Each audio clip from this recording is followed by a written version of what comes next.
But today we're so delighted to have Dr. Yifan Peng with us. He is an assistant professor in the Division of Health Scientists at the Department of Population Health Science at Weill Cornell Medicine. He graduated from UD in 2016 under the supervision of Dr. Kathy Wu and Dr. Vijay Shankar. His main research interests include bio-NLP and medical image analysis, and he's published in major AI and healthcare informatics venues, including ACL, CVPR, and MICC AI, as well as medical venues, including Nature Medicine, Nature Communication. Can you read slower, please? Thank you. Sure, no problem. Nucleic acids research and JAMIA. His research has been funded by several agencies, including the NIH and NSF, and industries such as Amazon and Google. And in 2013, just last week, we were able to congratulate him in person, but Dr. Peng received the AMIA New Investigator Award. And so without further ado, we're so delighted to have you here with us, and I'll let you take it away.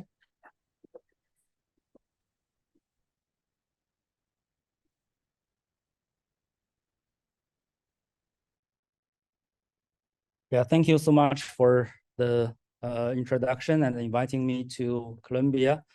And I'm glad to present the studies in my lab in this seminar with the topic on image-based primary open-angle glaucoma diagnosis and prognosis. We'll just use this. Okay. So the primary open angle glaucoma, or POAG for short, is one of the leading causes of total blindness in the United States or worldwide. It is projected that approximately more than 100 million people by 2040 will be suffered from the glaucoma, the POAG, and among them, more than 5 million of patients will be totally blind. So, however, the most blindness caused by the POAG can be avoided through the early detection or the treatment. So there's a critical need to detect the POAG or predict the onset of POAG in the clinical practice. So that's the motivation of the sequence of studies conducted in this talk. A very brief introduction to the primary open-angle glaucoma, or POAG.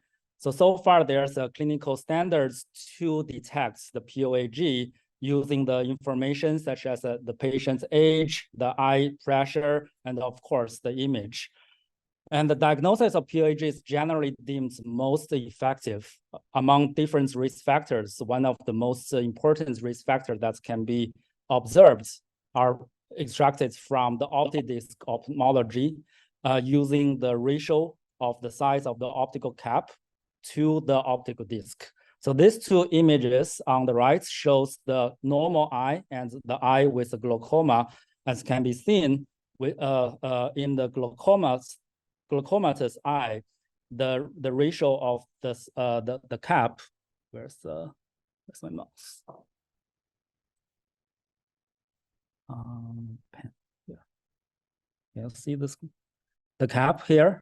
The ratio of the size of the cap to the disc is higher than the normal eye. So based on that, maybe we can develop a deep learning based model to detect this ratio and then decides whether the patient has a glaucoma or can predict the glaucoma in the future. So far, the clinicians need to manually measure the ratio of the size of the cap to the disc, and this process is time and labor consuming. So the one possible solution is to develop the automatic model to detect the POAG using this optidisc photos. So based on this motivation, in this talk, I will discuss 3 projects. One is POAG diagnosis. Second is POAG prognosis. So how we can predict the onset of POAG in the future years. And then I will briefly discuss the disparities in diagnosis of POAG and how we can introduce some methods to mitigate the disparities between the subgroups in the POAG diagnosis. So the first is the POAG diagnosis. As I just mentioned, a clinician needs to measure the ratio between the cup and the optic disc to decide whether there's a POAG on the fundus photograph. And in the clinical practice, it's pretty usual to ask two annotators to annotate whether there's a POAG on the fundus photograph. And in this work, we want to simulate this human grading process by introducing two subnetworks.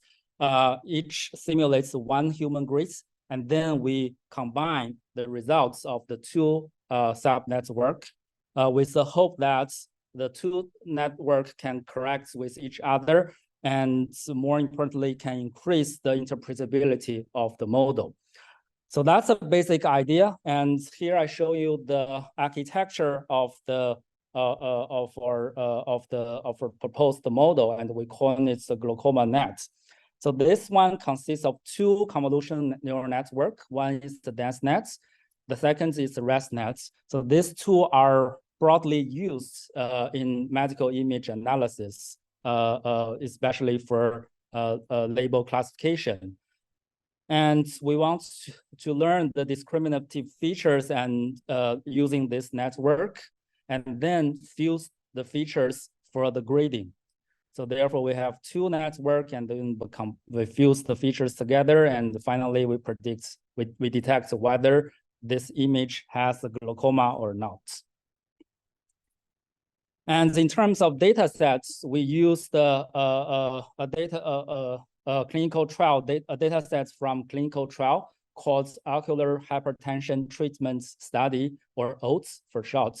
So this is one of the largest longitudinal clinical trials in POAG from 22 centers in the US. And in this clinical trial, each image, the patients will, after the enrollment of the subjects, the subjects will be would be invited every year to one of these 22 centers to take the optic disc image. And those images will be then sent to the optic disc reading center, which consists of group of annotators to interpret those images. And each image will be interpreted, assessed by two certified readers independently. And if there's a great disagreement, then a third one will make the final decision. So this cohort provides a very high quality data sets to conduct the image analysis on the POAG diagnosis or prognosis. And in this study, we extract all the eligible participants with more than 1,500 participants in this clinical trials, and we do some cleaning work, and finally we have 1,636 participants included in this data set with more than 35,000 fundus photographs. So this is, in terms of glaucoma diagnosis, this is a probably the largest cohorts we can find that is public available nowadays. Well, I said this data set is public available, but you still need to submit a request to the NIH in order to get the not only the images but other types of data from the cohorts. And this table shows the statistics of the data sets.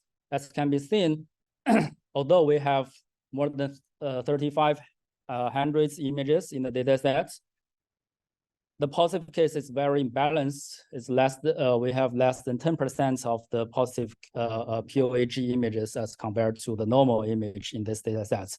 Therefore, we need to apply some augmentation techniques to increase the generalizability, to increase the size of the data sets.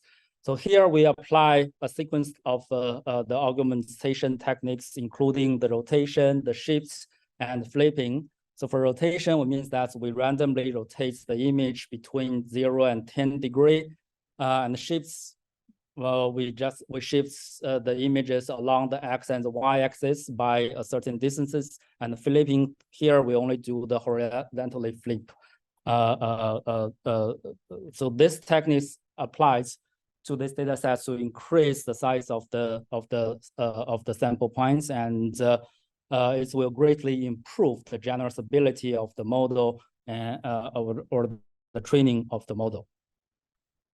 And here are some experimental citing, details of experiment citing, and because of time, I will not go into details about that. And for evaluation matrix, we use the AUC, the accuracy as F1. So here is the main results on the OATS data sets, which shows the AUC, the accuracy, and F1 score. And we compare or propose the model, the glaucoma nets, with other the baseline, which are single network. We actually incorporated in our model. And according to this figure, we can see that compared to the best baseline, the dense nets or the rest nets, our proposed model has a higher AUC, accuracy, and F1 score, and the p-value also indicate that the improvement is statistically higher than the baseline. And after we train the model, we also want to explore the rationales of the medical image in order to make the model more acceptable by the ophthalmologists. So the next question we ask ourselves is how to evaluate the rationales, the interpretability of the model, of the medical image analysis model. So here we borrow the idea from the natural language processing domain by proposing a new matrix called comprehensiveness to evaluate the rationales of the model. So in the natural language processing, we want to evaluate the rationale of the model. You know, the input of the model is a sentence, and to do that, we we mask some keywords or phrases from the sentence and check whether the prediction behavior of the model will change. So we borrowed that idea to the image analysis domain by masking some important area from the image and check whether the behavior of the model will change. So in our case, the most important parts in the OptiDisc image is definitely the OptiDisc in the OptiDisc. So therefore, we randomly pick some images and mask those OptiDisc and check whether the probability returns by the model changes. We hypothesize that the predicted probability from the model for the same class after the supporting rationales or the area are masked, their confidence should be degraded after we remove the parts. So that's how we define the matrix of comprehensiveness. So M here represents the model and XI is the image. So we calculate the probability of the glaucoma's eye and then the probability of the image after we mask the OptiDisc and evaluates the difference, the probability difference between the two predictions. And we average all the images and gets the comprehensiveness. So here, one indicate that OptiDisc are indeed influential the prediction, and 0 means that the OptiDisc doesn't contribute to the prediction of the diagnosis of POAG. And here, I show you the results between our proposed model and the dense nets. And we find that OptiDisc in our model are more needed to predict to detect the POAG. In other words, our model is more rational than the dense nets. And of course, we also need the external validation to check the to explore to verify the generalizability of the model. So here we pick another large-scale attention-based glaucoma data sets called LAG. It is a public data set collected at the Chinese Glaucoma Study Alien. So this data set was published at CVPR back in 2019. And here is the statistics of this second data sets. And we conducted the similar experiments, and we verified that our proposed model is not only better than the baseline, but also better than the benchmark, the methods mentioned in this benchmark paper. So this kind of verified that our model can be used in different types of data sets. Remember that OATS was from US, and this second data set was from China. So it provides to both data sets provides a perfect cross data validation. So that's how we initialize this project by using a single image, but with two subnetworks to detect the POAG. However, when we restudied this data set, we find that in the clinical practice, the glaucoma specialists rarely try to make the POAG diagnosis using the single image. Instead, they try to compare the follow-up image with the baseline image, and based on the difference, they determine whether the patient has glaucoma or not. So here I provide a demonstration. At the beginning, the patients were enrolled, and we call it a baseline visit. And then the patients revisits the clinical center and get the sequence of images. And each time the glaucoma specialists compare the image taken from the current visits to the baseline or the previous image, and to see whether there's a significant where the difference was significant to make a decision. So in order to simulate this screening process, instead of using a single image, we want to know whether we can use two images as the input and then compare the difference to make a decision. So that's the second work along this direction.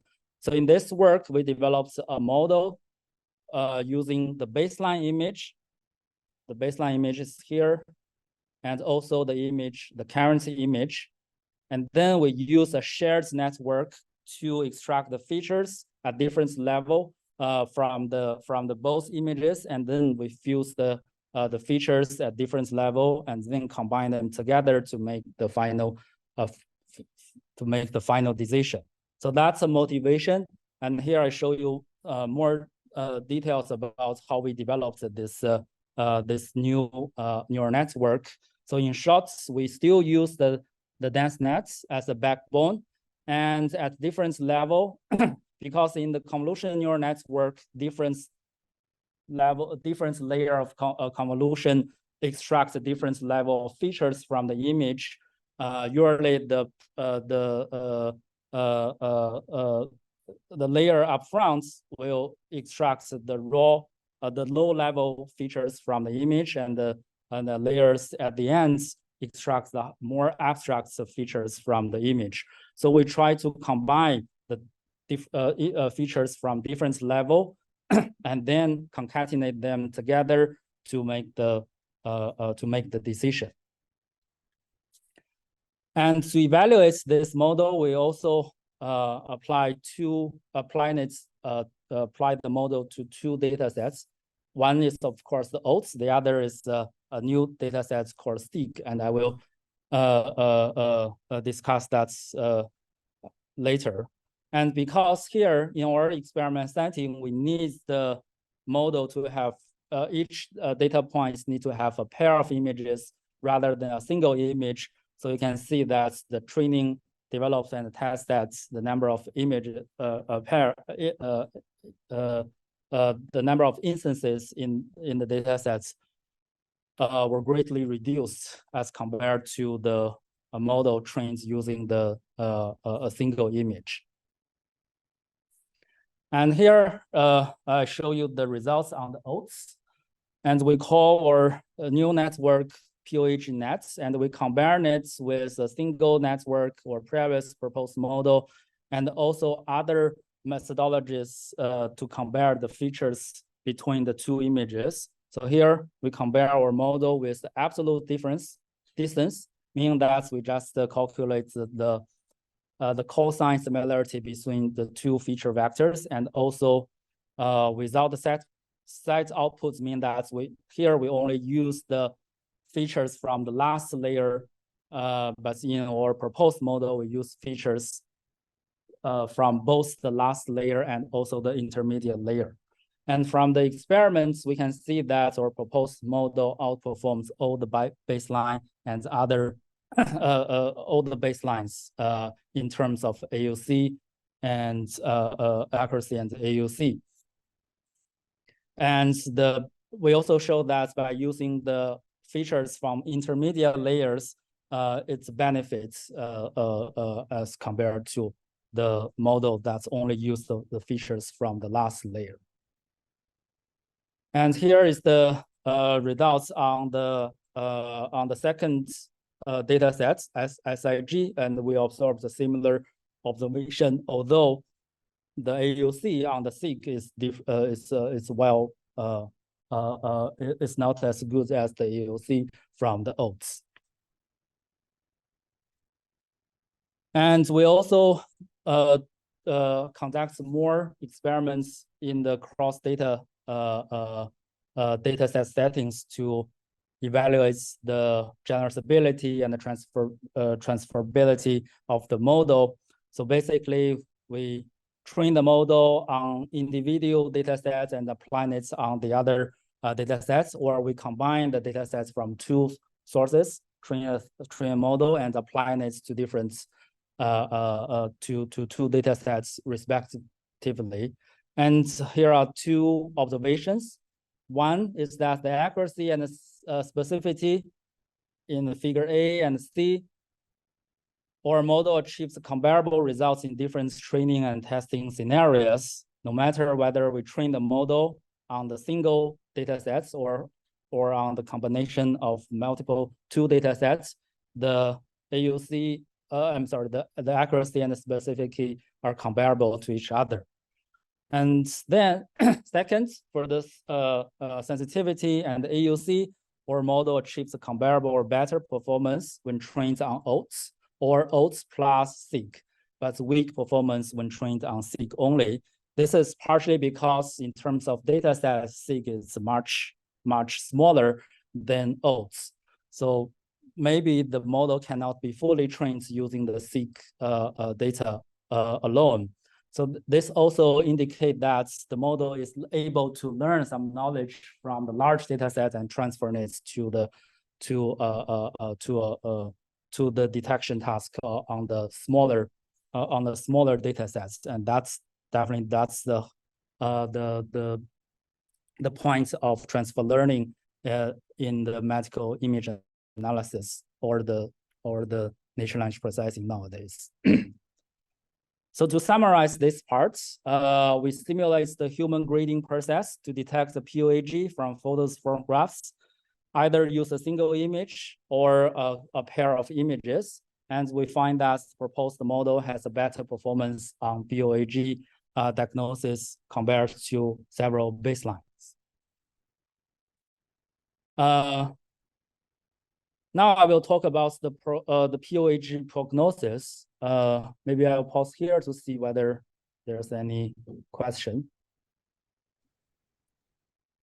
Oh, hi there. I have a question. So regarding to the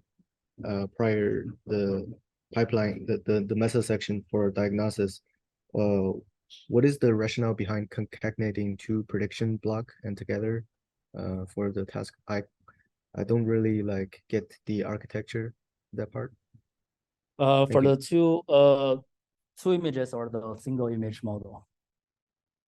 The two images where we have a temporal span across the first visit and the sixth visit later. Yeah, or we hypothesize that the features extracted from different levels of in the neural network will extract a different level of features, and by combining them, we hope that the model can learn rich information compared to the model that's only used the features from the last layer, combine only the last layer. So that's our hypothesis, and we combine it. We compare our model with the model that's only using the features from the last layer, and we find that our model is better than the baseline. Gotcha. So what is the reason for combining them twice versus combining them once? It's not combining twice. It's combining features from different levels separately and then concatenating them together. Okay, so I guess maybe can you go back to the slide for here when we're having the so here we have the two prediction block. So I guess the reason for I just not quite getting the reasons for the architecture for this here. two. Yeah. So this is the third block in the dense net, and this is the first block in the dense net. So we extract the features from the third block and then do those, and we call it the side output. And we also extract the features from the first block, and then we concatenate these two group of features together to make the prediction. I don't know whether I explained this the architecture. All right. Thank you very much. Hi, I have a question too. For the two image model, how do you select or like determine which temporal images to use? For example, like the first image taken versus the newest one, or like the second newest and then the newest? Here we use all the pairs. So given, for example, these patients have 8 visits, so we construct 7 pairs.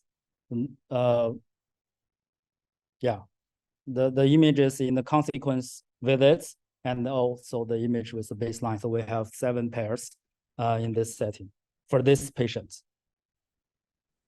Okay, so you would do like baseline and 1, baseline and 2, baseline 3, or would you do like? Okay, Exactly. So would you ever do, for example, like 4 and 5? That's a good question. In this study, we didn't do that. Okay, thank you. A question related to this figure. So you use a comparison between the baseline image and the follow-up image. Yeah. And have you considered the longitudinal information? That's a current work, and we haven't done that yet. But I can tell that by using the longitudinal images, it did provide more information than just a pair. Yeah. But sorry, for your single image model, there's 2 subnets of those ResNet 101, maybe that's the 201.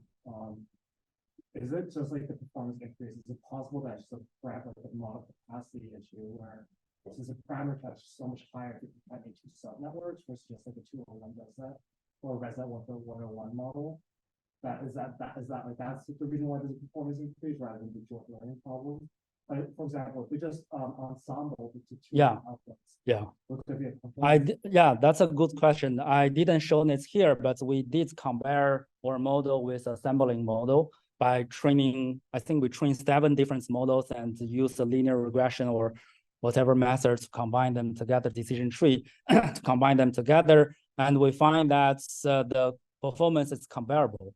Our model, the performance of our model is comparable to the assembled model with 7 network.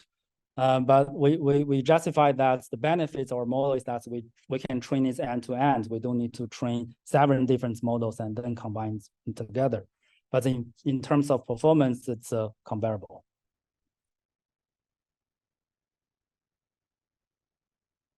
So now I will talk about the POAG prognosis instead of diagnosis. Actually, here we make a very strong assumption. Well, the goal is to predict the eye as having the progress to POAG within certain inquired duration from the current visits. So here we make a very strong assumption by using a fixed duration between the current visits and the future we want to predict. So here we choose the inquired duration in advance for 2-year prediction or 5-year prediction.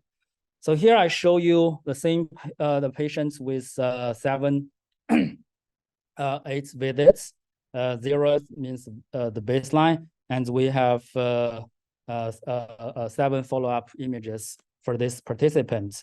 And at each point, we want to predict the 2-year progression of the POAG, meaning that we want to ask the model to predict whether the patients will develop the POAG in 2 years.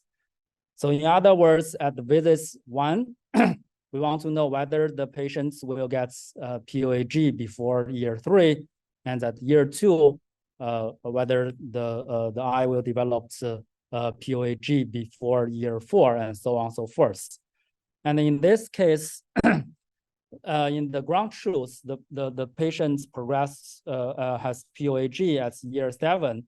So therefore, we have the 5 negative cases and 2 positive cases in this from this subjects. This is because up until the visit 5, if we want to predict 2-year POAG prognosis, then the results should be no, because this patient's progress to POAG at year 8.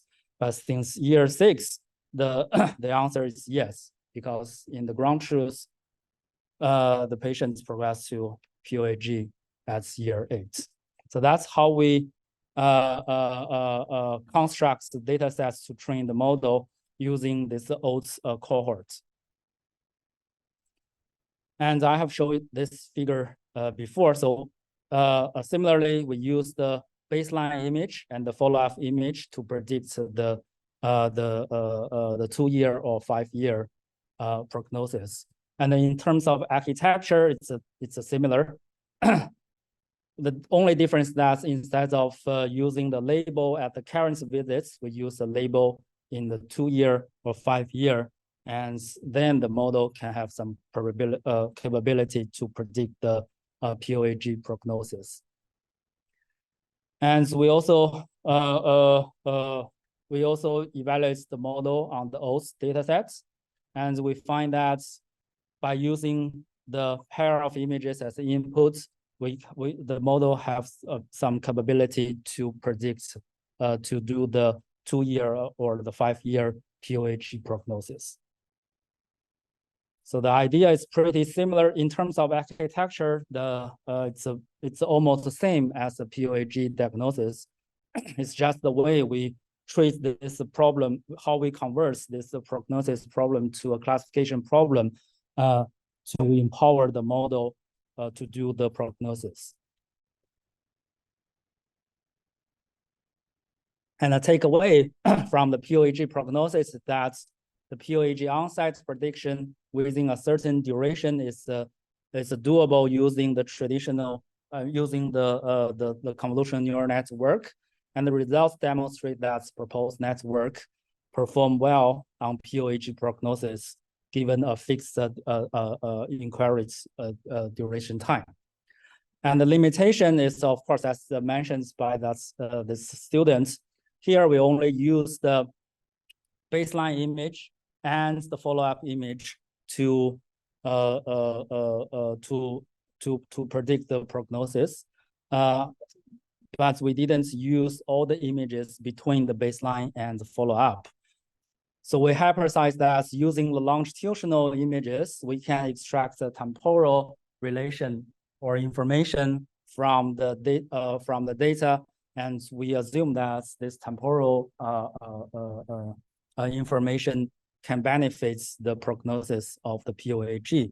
But that's the ongoing projects in my lab, and we have some very encouraging results, but so far the results are not premature to discuss in this here. So that's a POAG prognosis. And finally, I want to discuss another hot topic or sensitive topic, which is the model fairness in the disease diagnosis using the images. So the model fairness of POAG can be a crucial concern if used in a clinical pipeline for patients triage. So we have different subgroups like Black versus whites, young adults versus older adults, or female versus female. So whether the model performs similar results in different subgroups, whether there's disparities between the subgroups, that can be a very interesting topic, and we want to explore that. And based on the previous work, not in POAG, but in other medical image analysis tasks, there's the evidence that the AI-driven model, there's a disparities in terms of under diagnosis and over-diagnosis in the model. And so therefore, the first step we want to explore is whether we can observe the similar disparities in the POAG diagnosis. So here we define the under-diagnosis and over-diagnosis using the paper I cited here, which is published in Nature Medicine. So the under-diagnosis actually is just a false negative rates. It means that the model falsely claims that the individual is healthy, increasing the risk of delays or treatments. So this means that for a positive individuals with a positive disease, the model falsely claims that the individual is healthy. Therefore, the individuals cannot get the treatments in time. So that's the definition of under-diagnosis. And over-diagnosis is quite opposite. So the model predicts healthy people wrongly into sick ones. So the individuals is healthy, but the model predicts that the patients, the individual is sick. So this over-diagnosis will lead to individual stress, fear, or unnecessary cost treatment. And in terms of informatics evaluation, it's just the false positive rate. Here's the definition. And the pipeline is that given the whole population, we train a model and we apply the model in different subgroups, male versus female, different race, people with different races or people with different age, and see whether there's a difference between the subgroups. And here I show you the results on the under-diagnosis in subpopulation and also intersectional groups. So this is observation study. We find that, there's a disparities in under-diagnosis between the female and male group. And there's also disparities between the patient participants younger than 60 years old and participants older than 60 years old.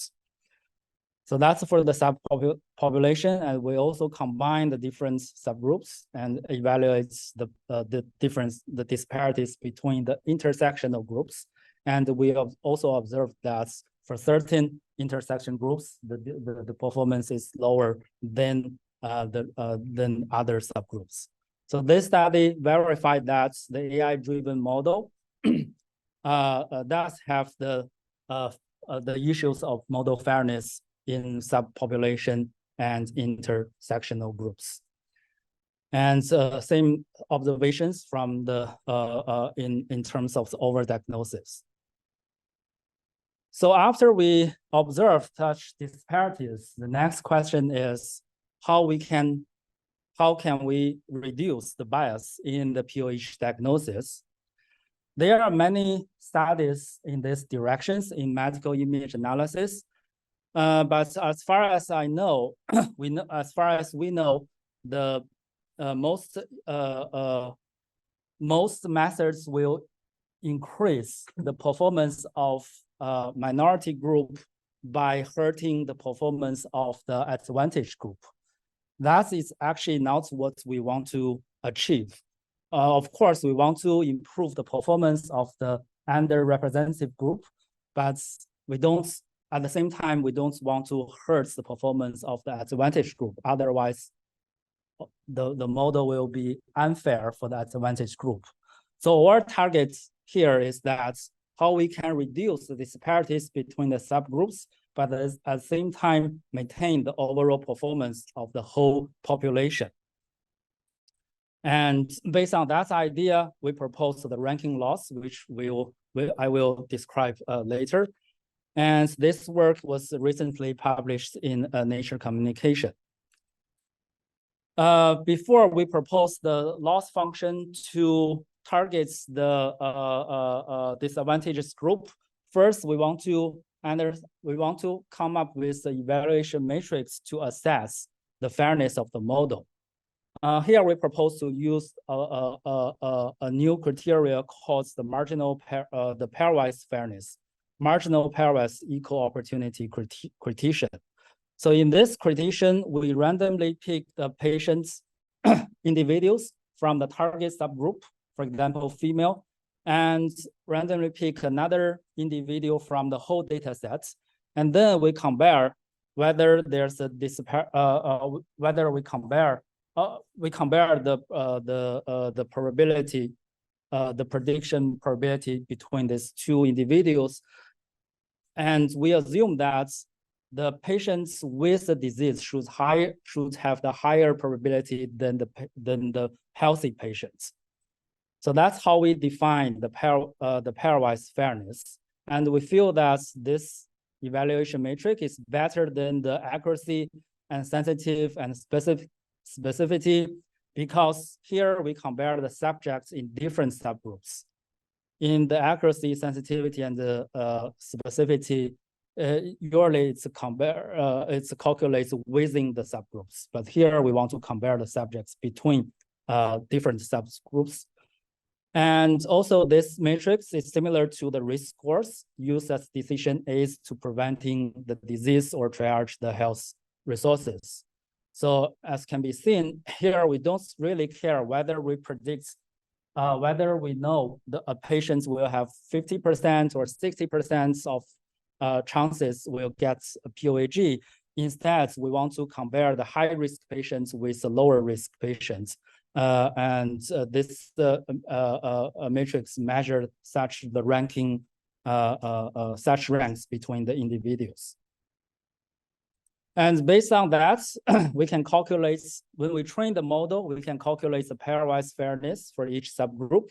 And we select the subgroups with the lowest pairwise fairness to calculate the margin ranking loss. And here is the definition. We call this margin because we introduce a threshold to compare the patients with the disease and the health patients.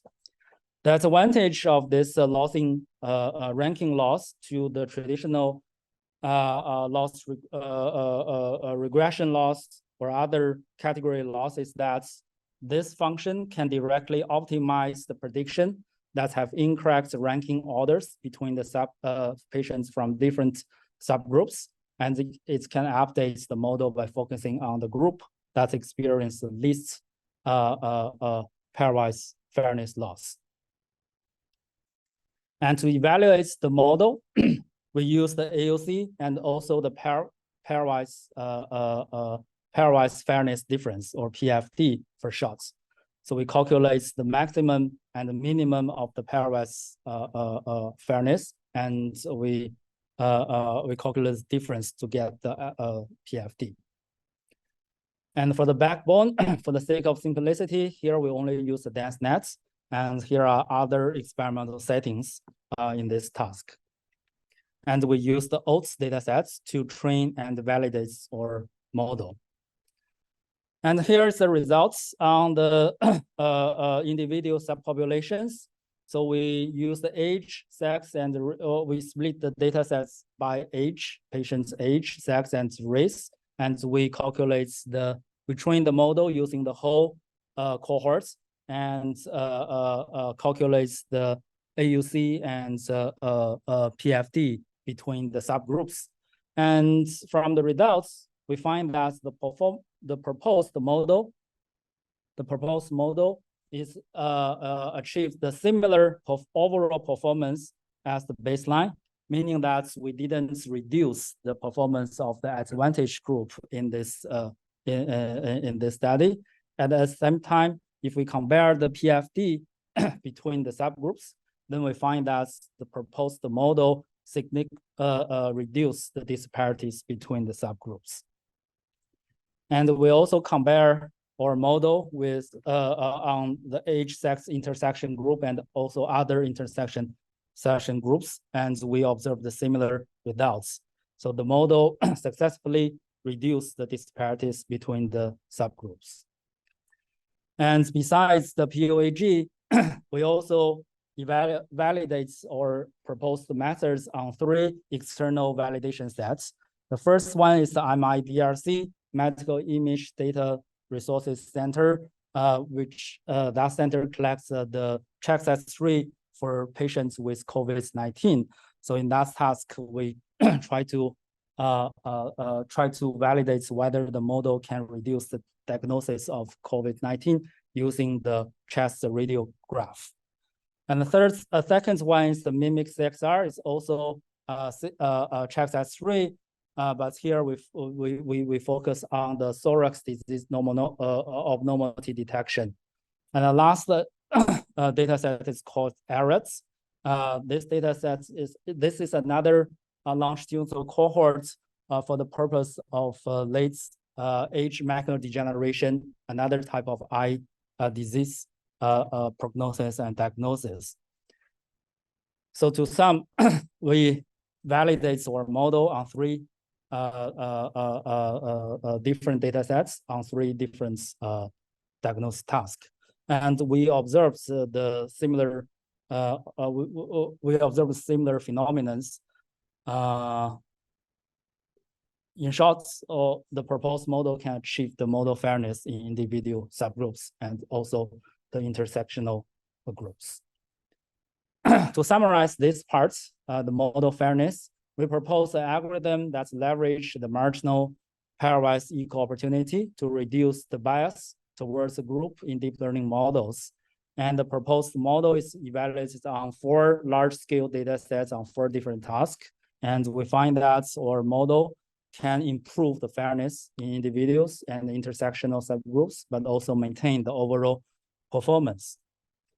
So to summarize, to conclude in this talk, I briefly discuss 3 directions in the POAG diagnosis, prognosis, and the model fairness issue in the POAG diagnosis. Of course, the next step is to check whether there's a model fairness issue in the POAG prognosis as well. So that's actually concludes the topic of this seminar. But I want to mention that the POAG and other eye disease diagnosis and prognosis is just one task, one project in my lab. We are fortunate to get funded from the NIH and NSF to not only explore the methodologies in medical images, but also the natural language processing and its applications in healthcare. We have different grants that supports the information extraction task from the clinical notes and biomedical literature. We are also interested in text generation and summarization. And we are, of course, we have the expertise in processing the images, we have the expertise in processing the text. So the next step is how to combine them together to build a multimodal longitudinal, multimodal model to process the longitudinal EHR in a more meaningful way. And last, I would like to thank the collaborators from Columbia, from Penn, from other institutions to investigate these projects. And the last, we have multiple opening positions in my lab from PhD and postdoc. So if and we are open-minded to collaborate in different directions. So if anyone is interested, please shoot me an email. So that's all, and I'm happy to take some questions.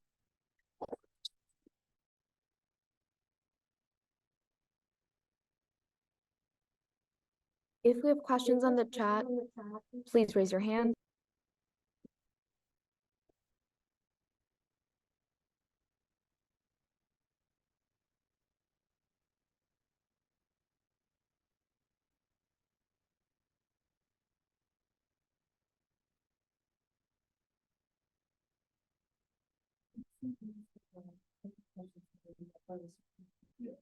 I guess in the scope of evaluating model fairness, are there challenges that you foresee with evaluating the prognosis model's fairness that wouldn't be, or that would arise compared to the issues and challenges you face with the diagnosis fairness?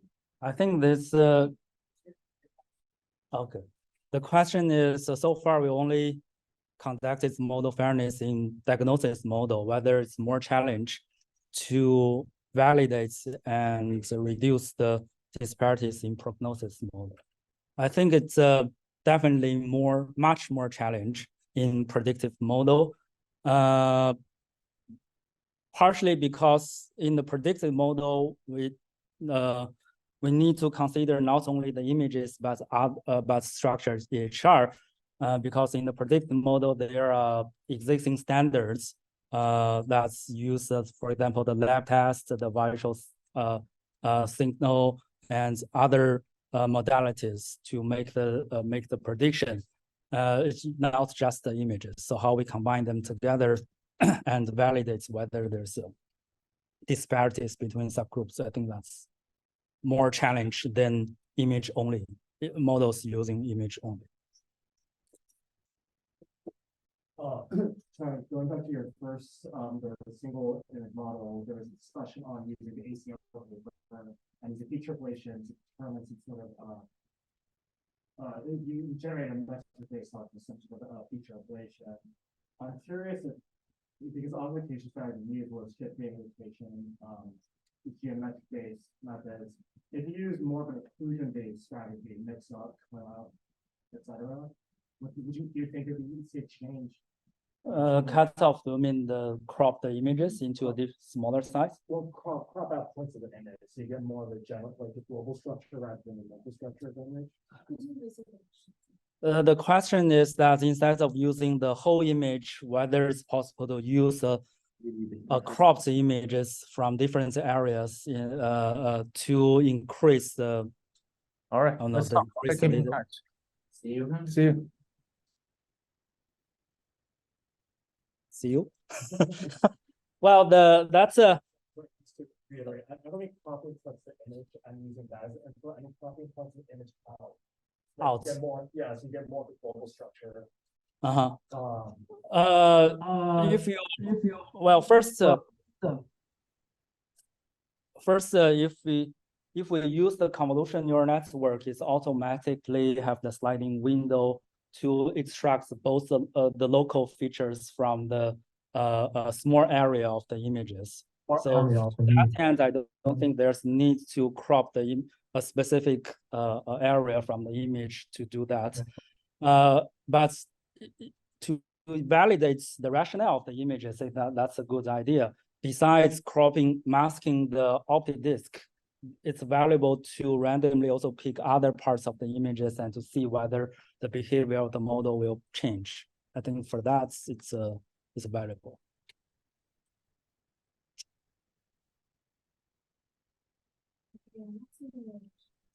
Hi there. So I still have one more questions regarding to the architecture for the neural network when we have like two baseline image, one baseline image and one follow-up image. So have you tried like any task related to contrastive learning with the convolutional neural network? because we have like a follow-up image regarding to the prior baseline image, and if I think may concentrate on the difference between each stage, and that might give some insights. That's a very good prognosis. question. We did try the contrastive learning, but I don't know whether it's the issue of the implementation or the issue of the data. It doesn't work on this data set. So if you are interested, we can collaborate and continue explore this direction. I do believe that contrastive learning can fit this problem and make some progress here. Thank you. So my question is about about the variance, right? So in your experiment, you separate like the rays into two groups, black and non-black. You try to work on another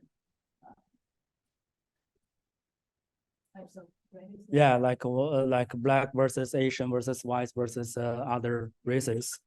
Well, the issue that we don't have enough number instances in those groups to make to get the statistics meaningful conclusion on this data set. But if we have a bigger cohorts, definitely worth to compare different subgroups. Yeah. So this goes to a similar direction of the question of contrastive learning. You had these two subnetworks, one was trained on a baseline, one was trained on a follow-up. I wonder if it makes sense to try out that perturbation analysis you did to see, which part of the image is relevant for making the prediction separately on the baseline and the follow-up. Because I would wonder if it's useful to see if there's a certain trajectory the eye is taking that would help clinicians have more of an idea of what to look out for in the eye before POAG develops. Yeah.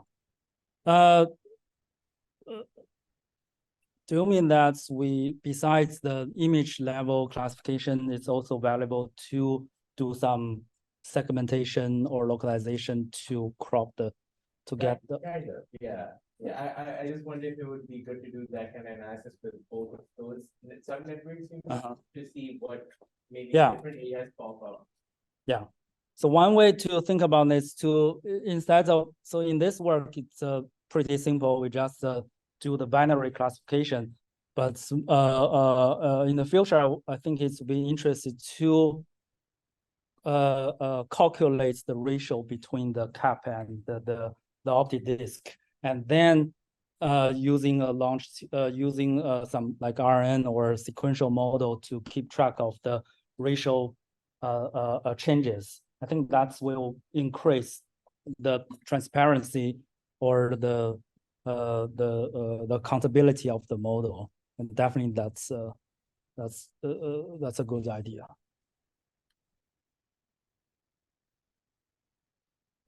Hi there. Sorry, I have one more question. So, I remember towards the end for the first session, there was a performance comparison between OATS and SIG and OATS plus SIG. So, but those are two different data sets, right?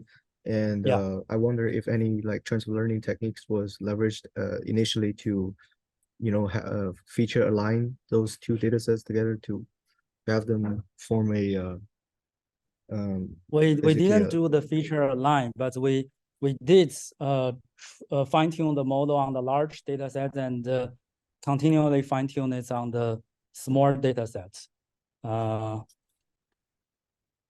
observation is that the small data set is still needed in order to get a good performance. If we just apply the model trains on the OATS to the SIG, then we see a big job. So that's also indicate that there are some difference between different cohorts. So I remember in the earlier slide there was mentioning somewhere there is a 10 degree tilt. Was that for the data augmentation to increase the size of the prognosis image, like the diseased image? That's basically to increase the size, right? Yeah. Or Okay. But if the data set is too small, using the augmentation is not enough. We still need transfer learning to learn the knowledge from the larger data set and transfer it to a smaller one. All right. Thank you. all for the question.